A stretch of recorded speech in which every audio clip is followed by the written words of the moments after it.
नर्मदे हा सिंगनाथ दरवाजा. सिंगनाथ धाम म्हणूनच प्रसिद्ध आहे. हे बघा, हे जुने मंदिराचे अवशेष.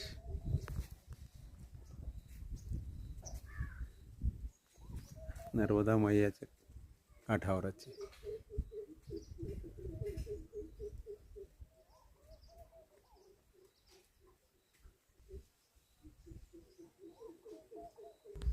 जय बजरंगबली.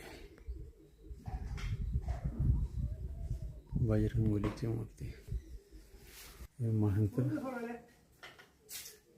परिक्रमावासींसाठी आम्ही या रूममध्ये आतमध्ये इथं एक कुटिया बांधलेली आहे. हे आंघोळीसाठी ऋणमोचन हनुमान.